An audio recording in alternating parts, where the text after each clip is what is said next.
नमस्कार, मैं दौलत शर्मा और आप देख रहे हैं UIP न्यूज़। फिर से ITO यमुना घाट पर हम आ चुके हैं। यहाँ पर आप मेरे पीछे देख रहे हैं कि किस तरीके से जो बीजेपी ने वादे किए थे अब नित वो निभाते हुए नजर आ रहे हैं। लेकिन अब प्रधानमंत्री नरेंद्र मोदी ने भी यमुना सफाई मिशन दिल्ली में खासकर अब एंट्री ले ली है। प्रधानमंत्री मोदी के साथ दिल्ली के कई बड़े नेताओं जिसमें मुख्यमंत्री CM रेखा गुप्ता रहीं और भी कई बड़े मंत्री रहे, उनकी बड़ी हाई लेवल मीटिंग हुई।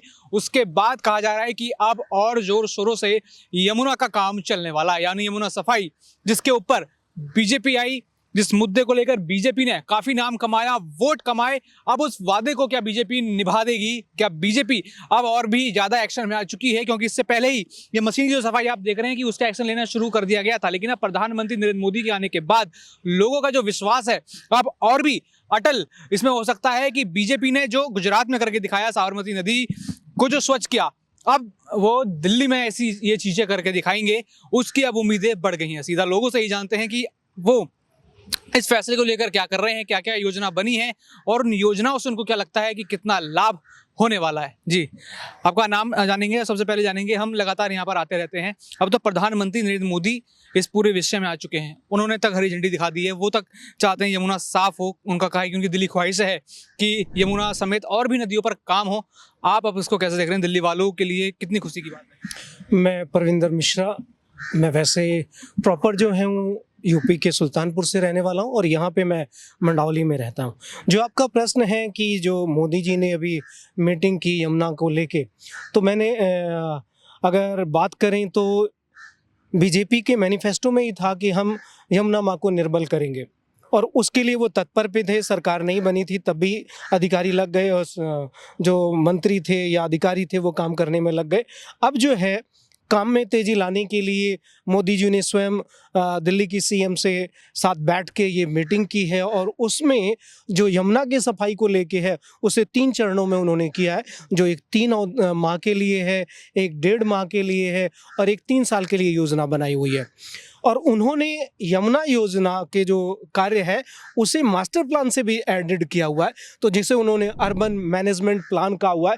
तो उस अर्बन मैनेजमेंट प्लान को नदियों से यमुना से जोड़ के वो मास्टर प्लान से ऐड करेंगे। यानी जैसे कि मास्टर प्लान प्रोसेस किया जाए वैसे ही प्रोसेस इसमें भी होनी चाहिए।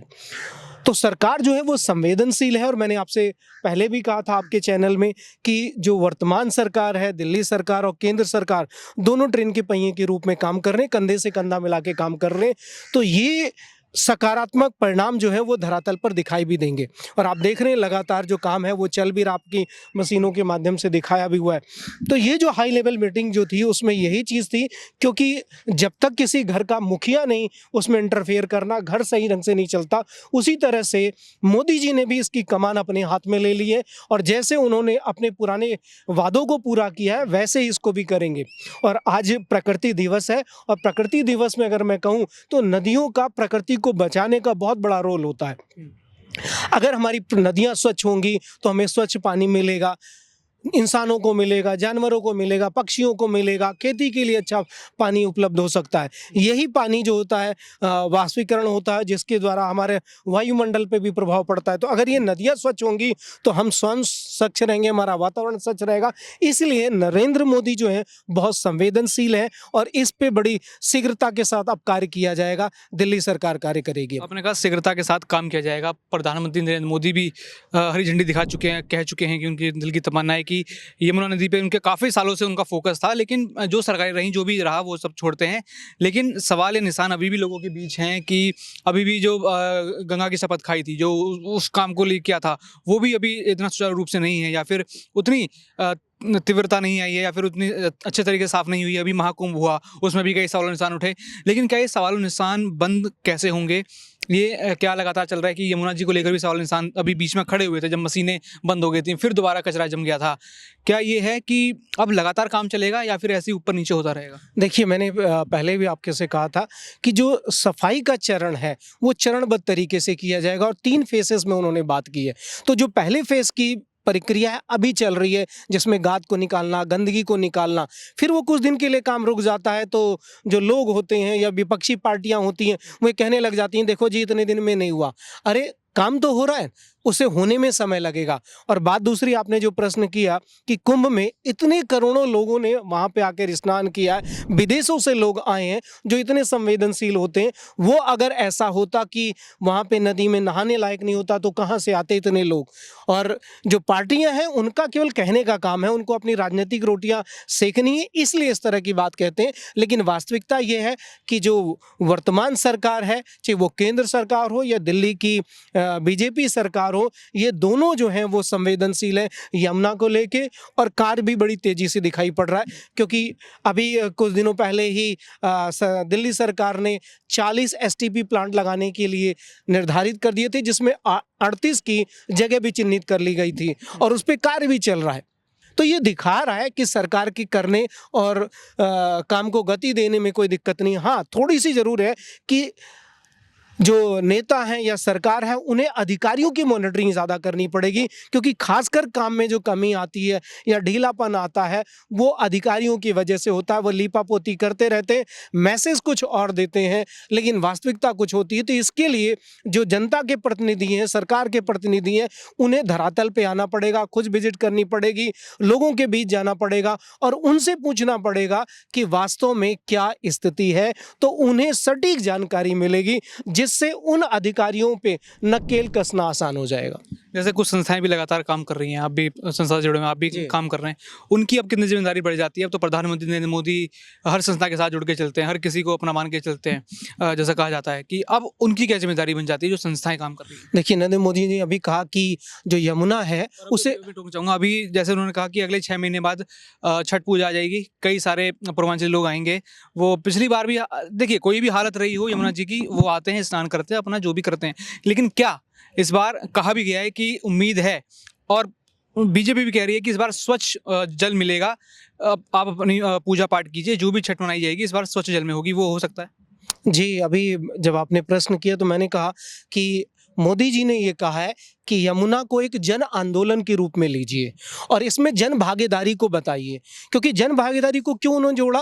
क्योंकि केवल प्रशासनिक अधिकारी होंगे तो ये हमेशा सकारात्मक रिपोर्ट यमुना के बारे में बना देंगे और इससे हकीकत के बारे में हम रूबरू नहीं हो पाएंगे। लेकिन अगर वहाँ पे जन जागृति होगी, लोग जुड़े होंगे उन संगठनों के माध्यम सरकार के साथ में, तो वो सही जानकारी वहाँ तक पहुँचाएंगे, जिससे कार्यों में तेजी आ पाएगी।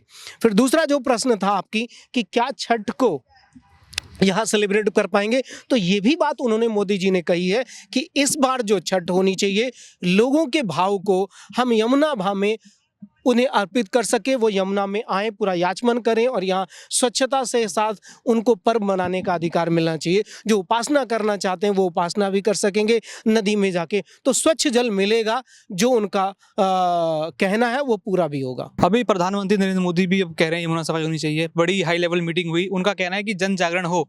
अब जनता कैसे ध्यान दे रही है अपनी नदियों पर? देखिए, जनता जो दिल्ली की जनता है, इन लोगों को यमुना जी पर कोई ध्यान नहीं है। यहाँ तक कोई आ नहीं सकता है, समय के अनुसार समय नहीं है यहाँ तक आने के लिए। और जो लोग आते हैं पूजा पाठ के सामग्री लेकर के, वो लोग विसर्जित करके फिर जैसे के तैसे लौट जाते हैं। मतलब कि कोई ध्यान नहीं है। धर्म, आस्था और जो भी है, मतलब कि हमारे अंदर जो संस्कार होना चाहिए वो मैं नहीं देख रहा हूँ। लेकिन प्रधानमंत्री कह चुके हैं, तो क्या उनकी बात का असर होगा? जैसे अन्य बातों का होता है, स्वच्छता अभियान का काफ़ी असर देखने को मिला, अन्य चीज़ों का हुआ, उनके कहने के बाद क्या असर होगा दिल्ली की जनता पर? जी, मैं तो उनकी बात करूँगा। अगर प्रधानमंत्री जी कहे हैं कि यमुना की सफाई होगी, तो उनके बात को मैं तो पत्थर के लकीर की तरह लेता हूँ। और ध्रुव सत्य है कि अगर वो कह दिए कि सफाई होगी तो सफाई होगी। समय थोड़ा लगेगा। इस पे आपने प्रश्न किया है कि वो उन्होंने जो कहा है, हाई लेवल मीटिंग की हुई है, क्या लोगों पर इसका प्रभाव पड़ेगा? बिल्कुल सकारात्मक प्रभाव पड़ेगा, क्योंकि बहुत से लोग हैं जो उन्हें फॉलो करते हैं, उनकी बातों को मानते हैं। अगर हम बात करें तो वैश्विक लीडर के रूप में वो गिने जाते हैं। तो लोगों पर, भारतीय लोगों पर इसका प्रभाव पड़ेगा, दिल्ली वासियों पर इसका प्रभाव पड़ेगा। और बिना जन सहभागिता के कोई भी कार्य संभव नहीं है। इसलिए लोगों को उनकी बातों को अमल में लाना पड़ेगा। अपनी माँ को स्वच्छ रखने के लिए यहाँ पे सफाई के जो मापदंड है उनको भी अपनाना पड़ेगा। लेकिन उससे पहले मैं थोड़ा सा ज़रूर सच जो यहाँ पे वर्तमान सरकार है या जो अधिकारी हैं उन्हें ज़रूर कहूँगा कि वो इस तरह की पहल करें कि यहाँ डस्टबिनों की संख्या को बढ़ाया जाए, बड़े डस्टबिन लगाए जाएँ, नोटिस बोर्ड होना चाहिए। क्योंकि अगर यहाँ नोटिस बोर्ड नहीं लिखा तो किसी को लगता है ये सामान्य जगह है। अगर नोटिस बोर्ड लगा दिया जाएगा, वहाँ पे लिख दिया जाएगा प्रशासनिक अधिकारी के निर्देशानुसार है, तो लोगों का जो यहाँ गंदा करने का व्यवहार है उसमें परिवर्तन आएगा। क्योंकि डर भी हमें कहीं ना कहीं सजग बनाता है। अगर आप कहीं ऐसी जगह जा रहे होते हैं जो अननोन जगह होते हैं तो आप सजग होते हैं। तो इसी तरह के यहाँ पे आएंगे, जब नोटिस बोर्ड देखेंगे तो उस स्थिति में लोगों के भाव में परिवर्तन आएगा और मोदी की अपील का या दिल्ली सरकार की अपील का अब दिल्ली वासी अनुसरण करेंगे, जिससे हमारी माँ स्वच्छ निर्मल होगी। ये कुछ लोगों का बात मैं कहता हूँ, कुछ लोग जैसे उपदेशो मूर्खानाम प्रकोपाय न शांत्या पयःपानम भुजंगानाम केवल विश्ववर्धनम। कहने का मतलब कि जो मूर्ख टाइप के लोग हैं उनको नहीं समझाया जा सकता है। उनको कहने पर वो लोग झगड़ा लड़ाई करने के लिए उत्सुक हो जाते हैं। अगर कहिए कि थोड़ा सा आप अपना जो पन्नी सन्नी है, कचरा है, उसको डस्टबिन में डालिए, तो वो लड़ने के लिए उतारू हो जाता है। तो इसलिए उपदेशो ही मूर्खानाम प्रकोपाय न शांत्या। जो मूर्ख प्रवृत्ति के लोग हैं, जो विद्वान हैं, बहुत सुंदर किसी ने भी अगर यह बात कहा है तो दिल से लेना चाहिए कि उपदेशो ही मूर्खानाम प्रकोपाय न शांत्या। तो जो मूर्ख है उनको समझाया भी नहीं जा सकता। समझाने का मतलब है कि उससे लड़ाई झगड़ा करना, तो कौन लड़ाई झगड़ा करेगा। और अगर माननीय प्रधानमंत्री जी कहे हैं कि लोग सहयोग करेंगे, तो देखिए भाई साहब कहे हैं कि अगर एक प्रवृत्ति आ जाए, अच्छी प्रवृत्ति हो सभी के हृदय में, और लोग थोड़ा सा तन्मय हो जाए जमुना जी के प्रति या धर्म के प्रति, तो हो सकता है कि कुछ बदलाव हो जाए। नहीं, परिवर्तन है, इसमें दो राय नहीं है। क्योंकि लोग भी धीरे धीरे यमुना माँ के महत्व को जान गए हैं। और मैंने आपसे पहले भी कहा कि नदियों का हमारे जीवन में बहुत प्रभाव होता है। न केवल हमें इनसे आशीर्वाद मिलता है, बल्कि हमें स्वच्छ वातावरण, स्वच्छ जल उपलब्ध कराती हैं। हमारी सिंचाई के लिए भी यही पानी जाता है जिसे हम ग्रहण करते हैं। तो माँ को अगर हम स्वच्छ निर्मल रखेंगे तो वास्तव में हम स्वच्छ निर्मल रह पाएंगे। बिल्कुल, यहाँ पर कहा यह जा रहा है कि जो बीजेपी ने कहा है, जो सरकार ने कहा है, प्रधानमंत्री नरेंद्र मोदी का जो मिशन अब शुरू हो चुका है, मिशन यमुना क्लीनिंग, जो दिल्ली में खासकर यहाँ पर चलेगा, अब सारी निगाहें उस पर हैं। अब जन जागरण की बात जो की गई है वो किस तरीके से होगा, ये देखना है कि जनता कितनी दुरुस्त होगी अपनी नदियों के लिए। सरकार तो उठ चुकी है, प्रधानमंत्री नरेंद्र मोदी भी इनिशिएटिव ले चुके हैं। अब सीधा सीधा जो बड़ी बागडोर है वो जनता के बीच है। जनता ये जन जागरण कैसे बनेगा, कैसे बीजेपी इन समय सफल होगी, ये देखने वाली बात होगी। बाकी और भी ऐसी खबरें जानने के लिए देखते रहिए UIP न्यूज़। धन्यवाद।